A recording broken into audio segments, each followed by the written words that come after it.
नमस्कार, आप देख रहे हैं प्रणाम देवभूमि। मैं हूं आपके साथ उन्नति भटनागर। बुलेटिन की शुरुआत करते हैं महत्वपूर्ण खबर के साथ। प्रधानमंत्री नरेंद्र मोदी की सरकार की 9 साल पूरे हो चुके हैं। केंद्र सरकार की 9 साल की उपलब्धियां गिनाने के लिए बीजेपी ने बड़ा प्लान बनाया है। इसके तहत देहरादून में भी संवाद कार्यक्रम आयोजित किया गया। केंद्रीय मंत्री संजीव बालियान और उत्तराखंड के मुख्यमंत्री पुष्कर सिंह धामी ने इस कार्यक्रम में भाग लिया।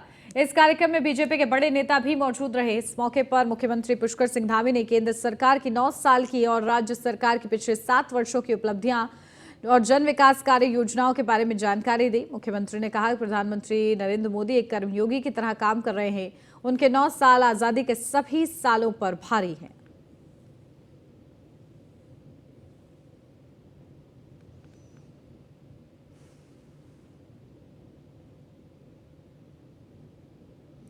प्रधानमंत्री नरेंद्र मोदी के 9 साल बेमिसाल रहे हैं। प्रधानमंत्री मोदी एक कर्मयोगी की तरह काम कर रहे हैं। सीएम पुष्कर सिंह धामी की ये बड़ी बातें प्रधानमंत्री के सफर के बारे में कि 9 साल आजादी के सभी सालों पर भारी रहे हैं। तो उत्तराखंड में विकास ने रफ्तार पकड़ी है।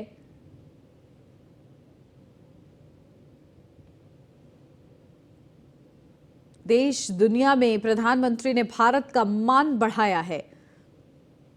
देश आज प्रगति कर रहा है और किस तरीके से मान कमा रहा है। पूरे देश भर में, विश्व भर में भारत की पहचान अब बदली है, ये सीएम पुष्कर सिंह धामी ने कहा है।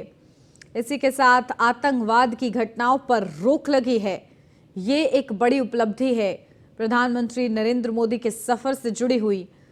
जहां उत्तराखंड से प्रधानमंत्री नरेंद्र मोदी का विशेष लगाव है, इसका भी जिक्र किया सीएम पुष्कर सिंह धामी ने। और इसी के साथ उन्होंने कहा, हर योजना के आवंटन में प्रधानमंत्री ने उत्तराखंड को प्राथमिकता दी है। तो वंदे भारत एक्सप्रेस उत्तराखंड को दिए जाने पर प्रधानमंत्री नरेंद्र मोदी का आभार व्यक्त किया है।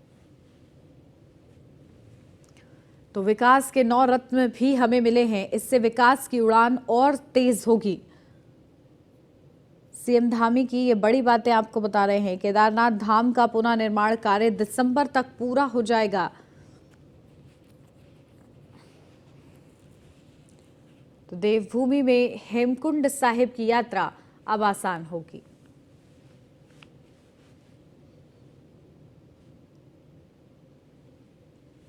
माननीय प्रधानमंत्री जी ने जो देश के लिए अभूतपूर्व काम किए हैं वो सबके सामने हैं। अगर हम इन 9 वर्षों का आकलन करते हैं तो ये 9 वर्ष आज़ादी के सभी वर्षों पर भारी पड़ते हैं। वो अभी पीपीटी में काफ़ी चीज़ें यहाँ पर आदरणीय संजीव जी के उसमें दिखाई भी जाएंगी। मैं तो केवल इतना कहना चाहता हूँ कि चाहे भारत में जितने काम हुए हैं या उत्तराखंड के अंदर जिस प्रकार से आदरणीय प्रधानमंत्री जी का जो उत्तराखंड की धरती से एक लगाव है और उनका ये लगाव हर एक योजनाओं के आवंटन के समय में जिस प्रकार से दिखाई दिया है और 9 सालों में जिस प्रकार से उत्तराखंड में हर क्षेत्र में काम हुआ है, चाहे वो हम भारतमाला परियोजना की सड़कों की बात करें या 4 धाम ऑल वेदर रोडों की बात करें, शिक्षा का क्षेत्र हो, चिकित्सा का क्षेत्र हो या हवाई सेवाओं का क्षेत्र हो, हर क्षेत्र में अभूतपूर्व रूप से काम हुआ है। और उन्होंने बाबा केदार की भूमि से ये कहा था कि 21वीं सदी का ये तीसरा दशक उत्तराखंड का दशक होगा और उनके मुखार बिंदु से निकले हुए शब्द आज वास्तव में धरातल पर परिलक्षित हो रहे हैं। जिस प्रकार से यात्रा चल रही है, जिस प्रकार से विकास हो रहा है, जिस प्रकार से पर्यटक, श्रद्धालु, देश दुनिया के लोग आज उत्तराखंड आ रहे हैं, ये एक साकार रूप ले रहा है। अभी अभी वंदे भारत एक्सप्रेस आदरणीय प्रधानमंत्री जी के नेतृत्व में हमको मिली है। मैं समस्त उत्तराखंड वासियों की तरफ से, आप सबकी तरफ से भी वंदे भारत एक्सप्रेस जो उत्तराखंड को एक सौगात के रूप में मिली है, साथ में आपको भी मिली है, मुजफ्फरनगर में भी मिली है, मेरठ में भी मिली है, तो सबको मैं बधाई देता हूं और प्रधानमंत्री जी का धन्यवाद करता हूं। और उन्होंने देवभूमि में विकास के 9 रत्न उन्होंने अभी हम सबको उसके बारे में बताया।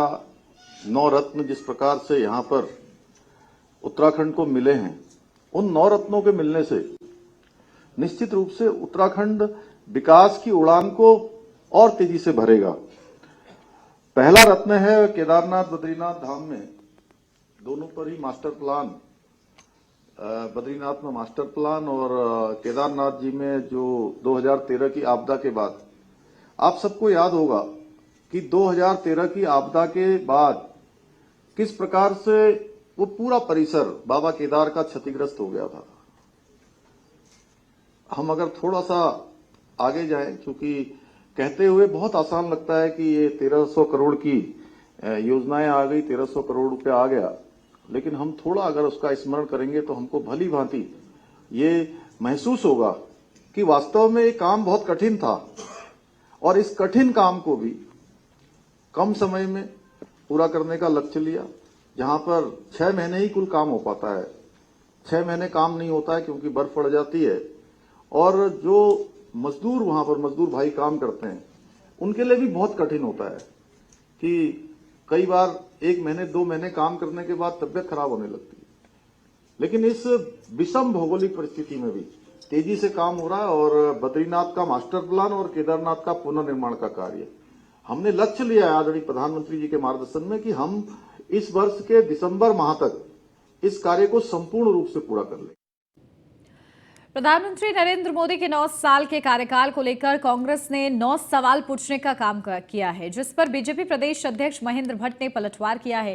कांग्रेस के सभी सवालों का जवाब देते हुए महेंद्र भट्ट ने कहा है कि पहले ही जनता कांग्रेस को आईना दिखा चुकी है। उन्होंने कहा है कि जिन राज्य में कांग्रेस की सरकारें हैं वहां जनता उनसे सवाल पूछ रही है कि वहां के विकास के लिए कांग्रेस ने क्या किया है।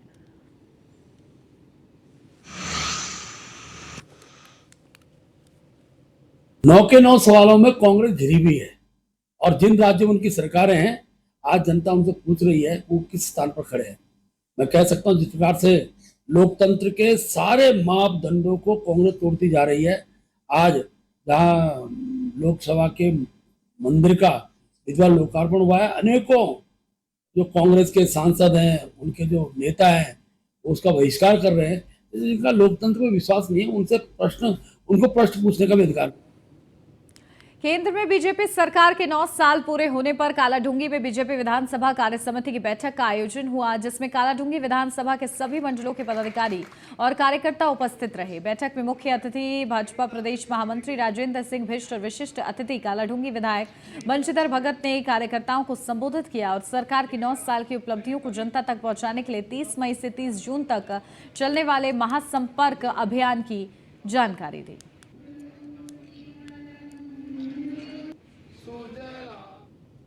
विधानसभा कालाढूंगी में जो पूरे देश के अंदर महासंपर्क अभियान 2024 को लेकर चल रहा है, उसकी बैठक थी, जिसमें बूथ अध्यक्ष, शक्ति केंद्र संयोजक से ऊपर के सभी पदाधिकारी, मंडलों के पदाधिकारी, जिलों के पदाधिकारी, प्रदेश के पदाधिकारी के सब लोग थे और उसमें सब प्रोग्राम तय किए गए कैसे हम महासंपर्क अभियान को सफल बनाएं। महासंपर्क अभियान 2024 को दृष्टि रखते हुए है। 2024 में अब की बार 400 पार का नारा जो पार्टी ने पूरे देश के अंदर महाजनसंपर्क अभियान चल रही है, क्योंकि 30 मई 2019 को इस देश के यशस्वी प्रधानमंत्री नरेंद्र मोदी जी ने शपथ ली थी और कल 30 मई 2023 को हमारे 9 वर्ष पूरे हो रहे देश के यशस्वी प्रधानमंत्री जी के कार्यकाल को पूरे देश के अंदर हम महाजनसंपर्क अभियान के नाते ये अभियान चला रहे हैं। उसी के निमित्त आज ये 5 विधानसभाओं का 5 मंडलों का एक विधानसभा स्तर पर यह कार्यशाला हुई है और इस कार्यशाला में हम 30 मई से लेकर 30 जून तक ये कार्यक्रम चलाने वाले हैं। पूरे देश के अंदर महाजनसंपर्क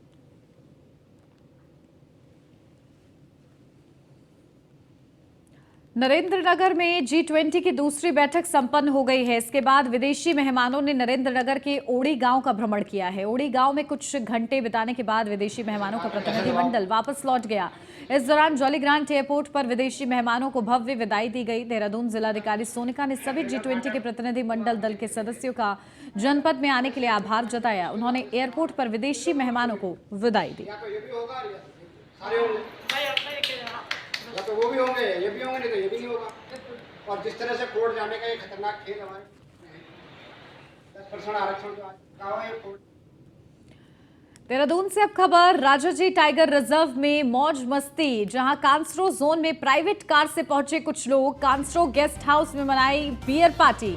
बिना परमिशन पार्क में कोर एरिया में एंट्री बैन है। प्राइवेट कार से भी नहीं जा सकते हैं पार्क के अंदर। तो वहीं पार्क में घुसे लोगों में बीजेपी का एक पार्षद भी शामिल है।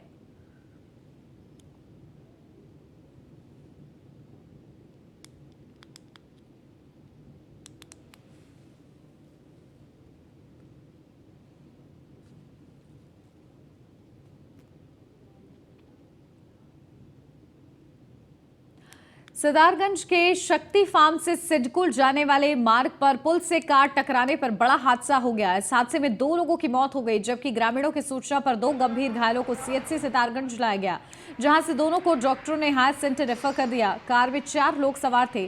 सभी चोर गलिया निवासी बताए जा रहे हैं। पुलिस घटना की जांच कर रही है।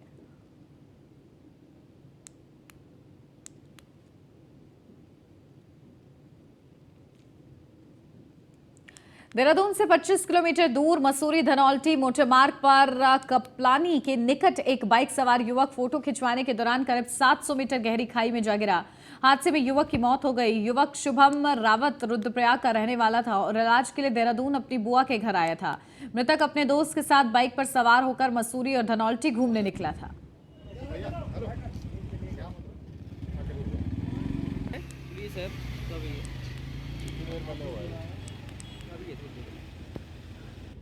लोग 2 लोग थे और ये लोग देहरादून से घूमने आए थे और कॉलेज के ही स्टूडेंट है। और यहाँ पे फ़ोटो खिंचाने के चक्कर में ये लोग उनका डिसबैलेंस हुआ और वो लोग काफ़ी नीचे खाई में गिर गए। एक साथ का भी यहीं है और वो भी नीचे ही जा रखे हैं। दोनों लड़के क्या? हाँ, दोनों लड़के लड़की ही हैं। एक की डेथ भी हो चुकी है? हाँ, एक की डेथ हो चुकी है। दूसरा लड़का सही है? हाँ, दूसरा ऊपर ही था, वो फ़ोटो खिंचा रहा था। और वो दूसरा जो है वो बाइक में बैठा था और उसका पैर छोटे थे उसके और वो टेक नहीं पाया, एकदम से उसका डिसबैलेंस हो गया और नीचे गिर गया। 2 लोग थे और ये लोग देहरादून।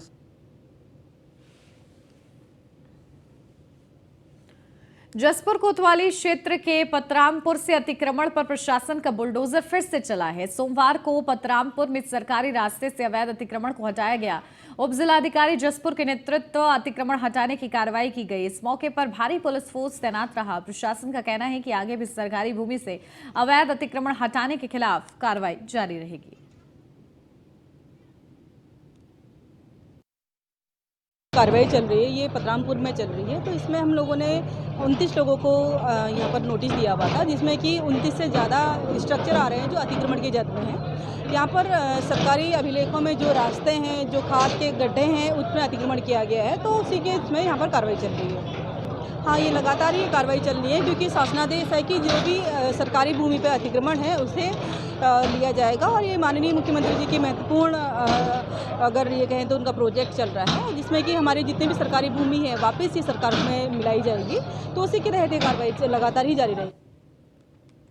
पौड़ी में राजस्व प्रशासन और लोक निर्माण विभाग की टीम सड़कों से अतिक्रमण तो हटा रही है, लेकिन अतिक्रमण हटाने से सड़कों के इर्द गिर्द फैले मलबे को हटाने की जहमत तक नहीं उठाई जा रही है, जिससे सड़कों पर लगातार ट्रैफिक जाम की समस्या बढ़ने लगी है। घंटों शहर में जाम लगने से यात्रियों को परेशानी हो रही है। वहीं जिलाधिकारी का कहना है कि संबंधित विभागों को मलबा हटाने के निर्देश दे दिए गए हैं।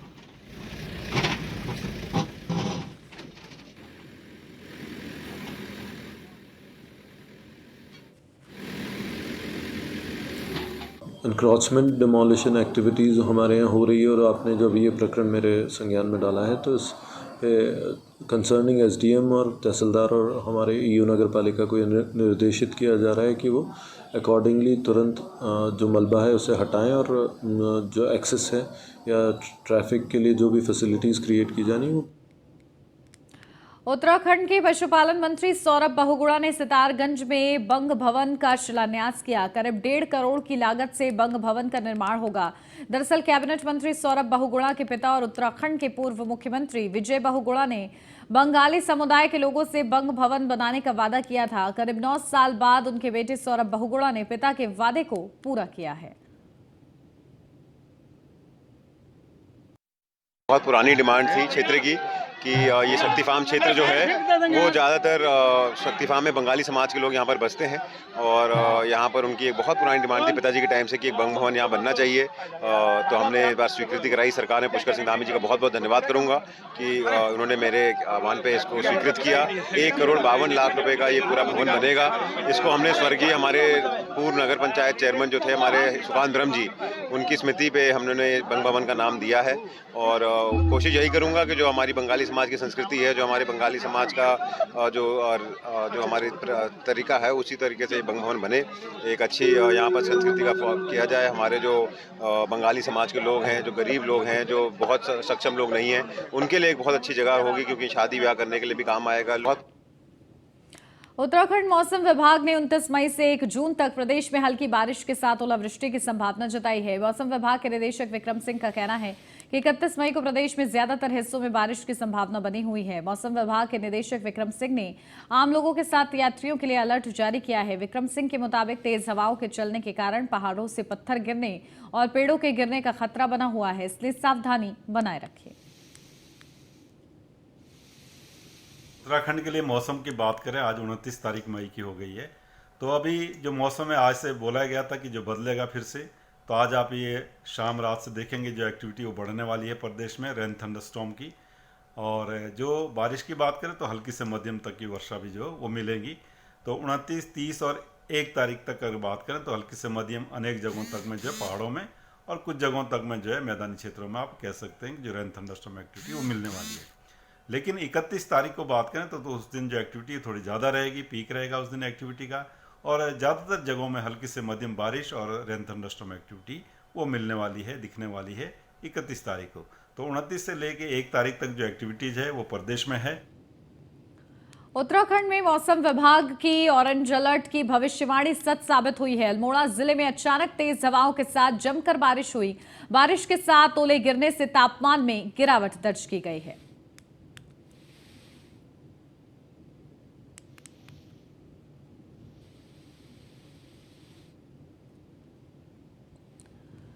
तो तेज हवाओं के साथ हल्की बारिश भी हुई है। तापमान में गिरावट होने से अब ठंड बढ़ गई है। तो सच साबित हुई है मौसम विभाग की भविष्यवाणी। अल्मोड़ा में मौसम का मिजाज बदला।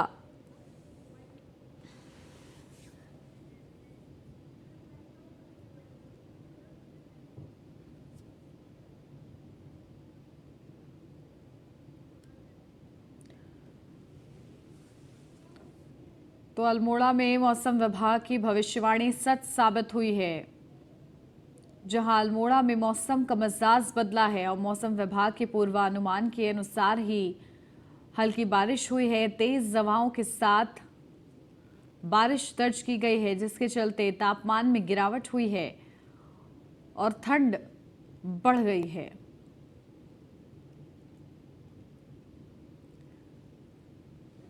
तो मौसम विभाग की भविष्यवाणी सच साबित हुई है अल्मोड़ा में, जहां जमकर बारिश हुई है और इस दौरान मौसम सुहावना बना रहा। जहां एक तरफ पर्यटकों के चेहरे खिले तो वहीं जो स्थानीय लोग थे उन्होंने भी ठंड का एहसास किया।